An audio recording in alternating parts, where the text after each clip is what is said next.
अस्सलाम वालेकुम। उम्मीद करते हैं आप सब खैरियत से होंगे जहाँ भी होंगे। मुल्क में सियासत की सूरत हाल जो है काफ़ी गंभीर होती जा रही है। मौसम सर्द आ गया है लेकिन सियासत में जो हलचल है वो मच चुकी है।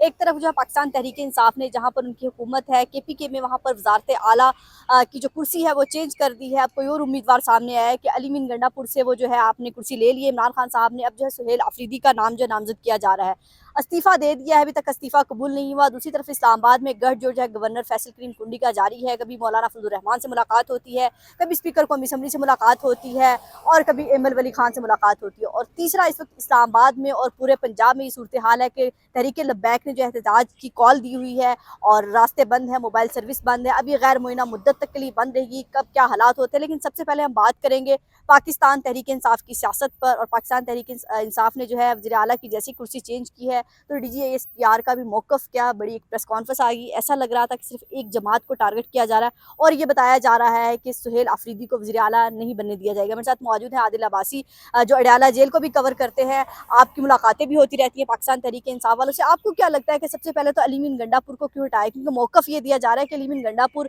मिलिट्री ऑपरेशन रुकवाने में जो है KPK में नाकाम रहे। तो आपको क्या लगता है सुहेल अफरीदी साहब इतने ताकतवर हैं कि वो मिलिट्री ऑपरेशन रुकवा सकेंगे? बहुत शुक्रिया, आपने टाइम दिया। अली अमीन गंडापुर की ये जो हटाने की वजह बयान की जा रही है, ये PTI बयान कर रही है, बानी PTI बयान कर रहा है, सलमान अकरम राजा बयान कर रहा है, अलीमा खान बयान कर रही है। लेकिन अंदरूनी खाना तो ये नहीं है ना। आपको पता है अली अमीन गंडापुर ने बजट से पहले जो है वो बानी PTI इमरान खान से आकर डिस्कशन करनी थी, वो नहीं हुई। अली अमीन गंडापुर ने 26 नवंबर वाले दिन इमरान खान को रिहा करवाना था, वो नहीं करवाया। 4 अक्टूबर को रिहा करवाना था, नहीं करवाया। अली अमीन गंडापुर की बहुत सारी गलतियाँ हैं। ऑपरेशन रुकवाना ना रुकवाना वो किसी के बस की बात नहीं है। अगर ऑपरेशन पे ही बात थी तो फिर ऑपरेशन तो माजी में PTI की गवर्नमेंट में ऑपरेशन ज़रब अज़ब हुआ है, तो उस वक्त ऑपरेशन के खिलाफ PTI नहीं गई, अभी ही जा रही है और इतनी मुखालफत कर रही है। तो मेरा नहीं ख्याल कि अली अमीन गंडापुर को जो है वो इस वजह से हटाया गया अच्छा, जी। तो फिर हुकूमत ठीक कह रही है कि अली मीन गंडापुर 2 खवातीन की वजह से गए हैं।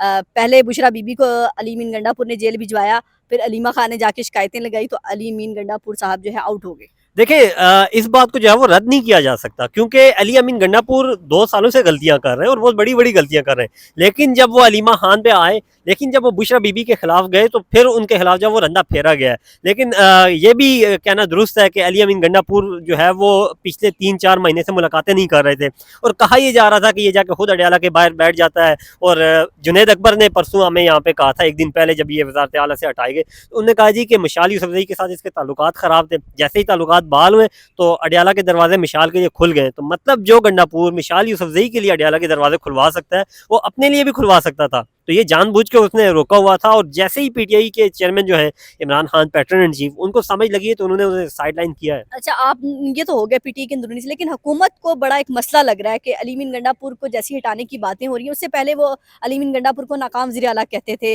12 इजला क्रॉस करके वो कहते थे KPK पहुंचे, बड़ा तंज करते थे। आज उनके नज़दीक वो कहीं फरिश्ता बन गए हैं और सुहेल अफरीदी का ताल्लुक तालिबान से जोड़ने की कोशिश की जा रही है। क्या लगता है इमरान खान का निशाना सही जगह पर लगा है? देखें, अलीम खान भी पहले जो है वो इसी तरह करप्ट होता था, जंगीर तरीन भी करप्ट होता था, लेकिन आज अलीम खान जो है वो बहुत बड़ा जो है एक वली का रुतबा रखता है हुकूमत के लिए और मिनिस्ट्री में भी है। और उसकी जो है वो हाउसिंग सोसाइटी भी गैर कानूनी नहीं है। तो इसी तरह जो है वो अली अमीन गंडापुर के साथ भी था। अली अमीन गंडापुर को एक ये एज हासिल था कि वो वफाक के खिलाफ भी उस तरह खुल के नहीं जाता था, PTI के खिलाफ भी खुल के नहीं जाता था। मतलब 2 कश्तियों का सवार था, इनके दोनों तरफ खेल रहा था, खेल रहा था। लेकिन जब सोहेल अफरीदी की बात है, आपने उनकी जो है वो तकरीर सुनी है सुबह असम्बली में। सोहेल अफरीदी के साथ अडयाला जेल के बाहर जो होता रहा, हमने देखा है कि वहाँ पे पंजाब पुलिस उन पर हमलावर होती थी। लेकिन सोहेल अफरीदी का ताल्लुक जिला खैबर से है, पहाड़ी लोग हैं, सख्त जान लोग हैं, अमन मार्चेज वो कर रहे हैं, अमन के लिए वो निकल रहे हैं और सख्त से सख्त तकरीर कर रहे हैं और स्टैब्लिशमेंट को खुल के चैलेंज दे रहे हैं। हत्ता कि उन्होंने KP असम्बली में तकरीर करते हुए एक जो उम्मीदवार उनकी है जो मखसूस नशिस्तों के फैसला आने के बाद वहाँ पे गई नून लीग की, तो उन्होंने उन्हें तकरीर करते हुए सरेआम कहा था कि आप जो है वो अपनी पार्टी का शुक्रिया ना अदा करें, आप आर्मी चीफ का शुक्रिया अदा करें, आप चीफ जस्टिस का शुक्रिया अदा करें, आप उनकी मरहून मन्नत यहाँ पे आई है। तो मतलब वो बहुत खुल के बोलने वाला है। अली तो अमीन क्या गंडापुर लगता है फिल्टर आपको? कर दिया गया है। नहीं, आपको क्या लगता है कि हमेशा जो वर्कर लेवल के बंदे होते हैं इस तरह करके वो जज्बाती बयान दे लेते हैं क्योंकि उनके पास कोई ओहदा नहीं होता। लेकिन जब वो वजारत आला की सीट पर बैठते हैं, किसी भी मनसब पर बैठते हैं, तो आपकी जिम्मेदारियां होती हैं, आपके ताल्लुकात होते हैं, आपने नेशनल एक्शन प्लान के तहत चलना होता है, आपने आर्मी चीफ से मुलाकात करनी है, आपने वज़ीर आज़म से मुलाकात करनी है। तो क्या लगता है सुहेल अफरीदी इतने जज्बाती होंगे, ये बैठ के उनके बयान सुनते रहेंगे, उनको वज़ीर आला बनने बनने देंगे? देखे, अली अमीन गंडापुर एक सियासी रहनुमा था, सोहेल अफरीदी एक सियासी नहीं है। सियासी वो अभी बना 2024 के इलेक्शन में पहली मरतबा एमपी मुंतखब हुआ। इससे पहले वो आईएसएफ की सियासत करता था। आईएसएफ की सियासत, तलबा यूनियन की सियासत क्या होती है? सुबह मैं आपके साथ लड़ रहा हूँ, शाम को मैं दूसरी से लड़ रहा हूँ, तीसरी से लड़ रहा हूँ, यही होती है, लड़ाई झगड़ा ही होता है। तजर्बे की बात से मैं आपसे डिसएग्री करूंगी, क्योंकि हमारे यहाँ तो ना तजर्बे की बुनियाद पर वज़ीर ख़ारजा भी बन जाते हैं। बिलावल भुट्टो भी बने वज़ीर ख़ारजा, उनका भी कोई तजर्बा नहीं था। मरियम नवाज साहब अब वज़ीर आला बन चुके हैं, उनका भी कोई तजर्बे की बुनियाद पर नहीं मैं कह रही, लेकिन मैं जज्बाती बयान की बात कर रही हूँ कि इस एक ओहदे पर बैठकर आप इतने जज्बाती बयान नहीं दे सकते जैसे वो एक ओहदे से बगैर दे रहे हैं। वज़ीर आला जो पंजाब में, वो पख्तून नहीं है, बिलावल भुट्टो पख्तून नहीं है, और उनका ताल्लुक जो है वो ज़िला खैबर से नहीं है। सोहेल अफरीदी पख्तून भी है, ज़िला खैबर से भी है वो, और इन दोनों ने अमन मार्च कभी नहीं किए। अमन मार्च भी मतलब मंजूर पश्तीन करता है और वो आर्मी के खिलाफ करता है। तो सोहेल अफरीदी वो अमन मार्च करता रहा है। तो मेरे ख्याल से एक टफ टाइम देने के लिए, और इमरान खान को जो है वो एक इस तरह की एग्रेसिव सियासत जो है वो इमरान खान चाह रहा था। गंडापुर वो नहीं कर रहे थे। गंडापुर जो है वो आते थे और कहते थे मैं 12 अजला क्रॉस कर गया हूँ ये। लेकिन सोहेल अफरीदी से मेरी बात हुई थी इधर हाई कोर्ट के बाहर, जब तोशा खाना 2 केस था, एक हफ्ता पहले। मैंने कहा जी आपका क्या ख्याल है, आप चूंकि आईएसएफ की सियासत करते हैं, मैं खुद पिशावर में रहा हूँ, तो मैंने कहा आप तो बहुत एग्रेसिव मोड में होते हैं और आईएसएफ वाले तो रोज लड़ाई झगड़े और धरने ये सब कुछ होता है।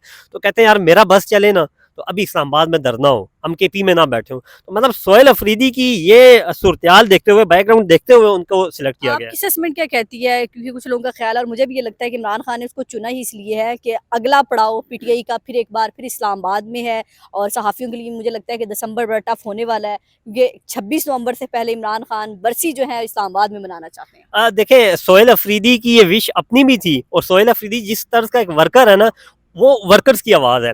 केपीके का वर्कर, पंजाब का वर्कर, हर वर्कर ये चाहता है कि बानी पीटीआई इमरान खान के लिए एहतजाज हो, रैलियां हो, धरने हो, मुल्क में इसी तरह सिस्टम चलता रहे और सियासी माज गर्म रहे। लेकिन गंडापुर ये नहीं चाहते थे। गंडापुर दोनों तरफ खेलते थे। गंडापुर सूबे की सोचते थे, फंडिंग की सोचते थे। तो सोहेल अफरीदी को मेरे ख्याल से कोई गर्ज नहीं होगी कि वफाक हमारे साथ ताल्लुकात अच्छे हैं नहीं है, कोई हमें क्या कहता है, कोई क्या नहीं कहता। सोहेल अफरीदी की एक ही प्रायोरिटी होगी कि इमरान खान की रिहाई के लिए कोई एहतजाज होना चाहिए। यानी कि जज्बात काम आ जाएंगे। हाँ, काम आएंगे या नहीं ये फैसला होना बाद में है, लेकिन जज्बात होंगे। अच्छा, डीजे स्पीयर की प्रेस कॉन्फ्रेंस भी हमने देखी कि उन्होंने पूरा कहा कि हम किसी जत्थे के हवाले ये सुबह नहीं कर सकते। ऐसा लगता है कि वो इस फैसले की नफ़ी कर रहे हैं कि सोहेल अफरीदी सही चॉइस नहीं है। और दूसरा, इधर इस्लामाबाद में भी जो है सियासत में हलचल है। गवर्नर फैसल करीम कुंडी पेशावर से तशरीफ़ लाए इस्लामाबाद। इस्तीफ़ा वो कहते हैं मुझे मौसूल नहीं हुआ, लेकिन गंडापुर साहब कह रहे हैं इस्तीफ़ा मौसूल हो गया। इस्तीफ़ा कबूल नहीं हो रहा, 2 दिन 3 दिन गुजर चुके हैं। तो क्या लगता है कि गवर्नर राज की बातें तो नहीं आई, अपोजिशन अपना कोई उम्मीदवार तो नहीं ला रही वज़ीर आला के लिए? देखिए, आपने बात की डीजीआई एसपीआर साहब की, आपने कहा कि ऐसा लगता है कि वो जो है सोहेल अफरीदी काबिल कबूल नहीं है। ऐसा लगता नहीं है, उन्होंने कहा है। उन्होंने कहा जो रियासत के अगेंस्ट बयानबाजी करता है, यानी कि सोहेल अफरीदी, वो करते हैं, कर रहे हैं।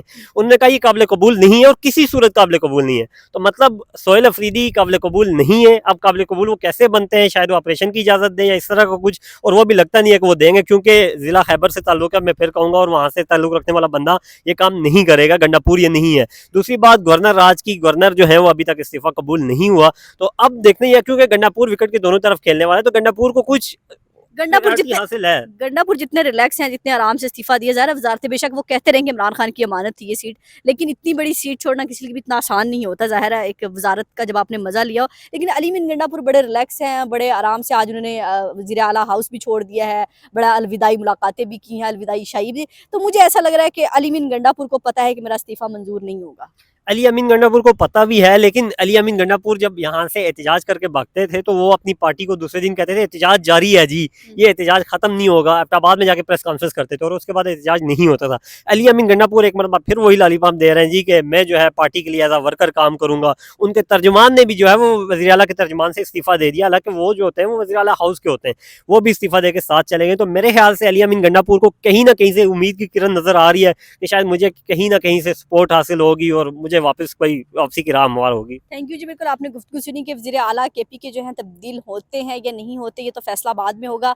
लेकिन अभी तक जितने भी सियासी लोग हैं वो यही कह रहे हैं कि ये तब्दीली जो है पाकिस्तान तहरीक इंसाफ की सियासत के लिए एक आखिरी कील साबित होगी कि वहाँ केपी के में जो एक हालात हैं वो साजगार नहीं होंगे, बल्कि मज़ीद ख़राब होंगे। दूसरी जानिब हुकूमत की और इस्टेब्लिशमेंट जो पाकिस्तान का एक इदारा है, लेकिन सियासत में उसका कहीं ना कहीं किरदार ज़रूर होता है, वो भी उसको एक्सेप्ट नहीं कर पा रही। उनका कहना है कि लगता है उनको कि अली मीन गंडापुर ज़्यादा बेहतर चॉइस थे और जो सुहेल अफरीदी साहब हैं वो बेहतर चॉइस है। लेकिन इमरान खान का फैसला कायम है। कल बैरिस्टर गौहर साहब ने बड़ी मिन्नतें तरले की उनकी कि आप अभी चेंज ना करें, हालात ठीक नहीं है, अगर उनको चेंज करते हैं तो वो मेच्योर नहीं है, तो अली अमीन गंडापुर साहब को भी ये काम करने दीजिए। उनका कहना था कि मेरा जवाब यही है, आखिरी बात यही है कि सुहेल अफरीदी ही वज़ीर आला होंगे। वो इस्तीफ़ा अगर मंजूर नहीं करते तो मेरी तरफ से मुज़ाहमत का ऐलान किया जाएगा। इनके पाकिस्तान तहरीक इंसाफ इमरान खान एक बार फिर एहतजाज और जो मुज़ाहमत की सियासत इमरान खान 2 साल से कह रहे हैं, लेकिन क़यादत के कान पर जूं नहीं रेंग रही। अब लगता है कि सुहेल अफरीदी के ज़रिए अगर सुहेल अफरीदी वज़ीर आला मुंतखब होते हैं या नहीं होते, लेकिन मुज़ाहमत का ऐलान पाकिस्तान तहरीक इंसाफ कर चुकी है। गर्मियाँ ख़त्म हो चुकी हैं, गर्मी में एहतजाज ज़रा ज़्यादा मुश्किल होता है, तो क़यादत को भी लगता है कि गर्मी भी गुजर गई है और यहाँ पर एहतजाज करना, इस्लामाबाद का अच्छा खासा मौसम है, रातें भी ठंडी हैं, दिन के औकात में भी धूप है, पर इतनी लेकिन क़यादत निकल सकती है अब। तो इसलिए उनका भी ये फैसला है कि हम भी अगर इमरान खान अब कहेंगे तो पहले हम एहतजाज को टालते थे, लेकिन अब हम एहतजाज करेंगे और इस्लामाबाद में दफ़ा 144 नाफिज होती है, जो भी होता है। बहरहाल इमरान खान की रिहाई के लिए हम काम करेंगे। इतनी ताज़ा तरीन सूरत हाल, अपना और अपने प्यारों का बहुत ख्याल रखिएगा, हमें दुआ में याद रखिएगा। अल्लाह हाफ़िज़।